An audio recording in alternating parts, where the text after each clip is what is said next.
Oke, sekarang coba kita bahas contoh soal ini, di mana ada 3 hambatan disusun secara paralel. Ada hambatan yang 2 ohm, 6 ohm, dan 4 ohm. Nah, ini disusun secara paralel. Kenapa dikatakan disusun secara paralel? Karena dia memiliki percabangan. Ini percabangannya, ya. Ini percabangannya. Jadi ini disusun secara paralel. Nah, kita di sini disuruh pada kegiatan ayo kita selesaikan, kita disuruh mencari hambatan pengganti. Nah, hambatan pengganti ini bisa juga disebut dengan hambatan total dari rangkaian ini. Nah, jadi kita mau mencarinya karena rangkaian ini disusun secara paralel sesuai dengan video yang sudah saya bagikan. Untuk mencarinya yaitu seper R paralel, karena dia rangkaian paralel, hambatannya nanti akan semakin kecil. Seper R paralel sama dengan seper 2 ya, ditambah seper 6 ditambah seper 4. Nah, caranya bagaimana? Seper R paralel kita cari dulu KPK dari 2, 6, dan 4. Ya, KPK-nya itu adalah 12. Nah, kita buat itu jadi penyebut. Nah, 12 KPK-nya, caranya 12 dibagi 2 itu 6. 6 kali 1, 6. Ya. 12 dibagi 6 itu 2, 2 kali 1, 2. 12 dibagi 4 itu 3, 3 kali 1, 3. Artinya apa? Setengah itu kan sama dengan 6 per 12, seper 6 itu kan sama dengan 2 per 12, seper 4 kan sama dengan 3 per 12. Kita hanya mencari KPK-nya supaya sama, ya. Nah, setelah itu seper R paralel sama dengan, kita jumlahkan 6 tambah 2, 8, ya. 8 tambah 3, 11. 11 per 12. Nah, ini kan masih seper R paralel. Kita mencari R paralelnya, hambatan totalnya atau hambatan penggantinya. R paralel sama dengan, kita balikkan. Ya, tadi seper R paralel, sekarang R paralel. Nah, R paralel per 1 kan R paralel juga. Nah, R paralel sama dengan 12 per 11. Nah, di sini jangan salah.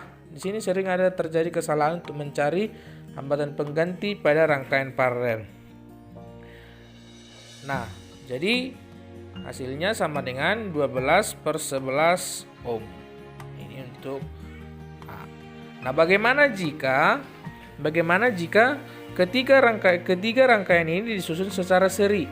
Nah, kita buat contoh, ya. Kita buat contoh ketika rangkaian itu disusun secara seri. Nah, berarti dia sejajar atau bersebelahan. Tadi ada 2 ohm, ada 6 ohm, ada 4 ohm. Nah, untuk mencari hambatan penggantinya atau R seri, kita sudah tahu ya dari video yang saya sudah kirimkan, yang sudah saya buat. Kalau dia rangkaian seri, hambatannya semakin besar, yaitu R1 tambah R2 tambah R3. Kebetulan ada 3 hambatan ini. Maka R seri sama dengan, langsung aja jumlahkan semua. 2 tambah 6 tambah 4. Hasilnya sama dengan 12 ohm. Kan lebih besar dia kalau rangkaian seri. Ini kalau rangkaian seri. Ini kalau paralel. Nampak beda. Oke. Silakan kerjakan bagian B, C, dan D.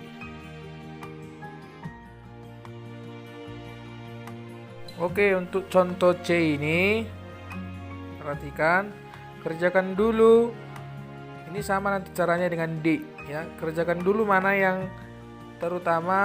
yang dapat kamu kerjakan supaya rangkaiannya menjadi sederhana, lebih sederhana lagi. Pastinya pada gambar C ini yang duluan kita kerjakan adalah hambatan 2 ohm dan 4 ohm. Nah, ini kan secara seri. Berarti kerjakan dulu R serinya 2 ohm ditambah 4 ohm. Maka R serinya sama dengan 6 ohm. Nah, setelah kau kerjakan itu, gambarnya kan menjadi seperti ini. Gambarnya kan menjadi seperti ini. Kan tadi udah digabung yang 2 ini. 2 ohm dengan 4 ohm, yaitu menjadi 6 ohm. Nah, ini juga 6 ohm. Ini belum selesai sampai di sini. Ya, masih dilanjut. Nah, ini kan menjadi rangkaian paralel. Yang di atas, rangkaian di atas dengan yang di bawah ini kan paralel karena ada cabang ini. Ya, berarti selanjutnya ini rangkaiannya menjadi paralel. Berarti hambatan penggantinya adalah R paralel R paralel sama dengan 1/6 tambah 1/6 ya. Nah kebetulan penyebutnya sudah sama, langsung aja jumlahkan 1 tambah 1 2 2/6. Nah ini kan masih R paralel, maka R paralelnya sama dengan 6/2, yaitu sama dengan, saya lanjut ke atas ya, R paralel sama dengan 6/2 3 ohm. Nah ini yang menjadi hambatan penggantinya 3 ohm, bukan sampai di sini. Ini hanya R seri yang di atas. Nah begitu juga dengan mengerjakan yang D ya.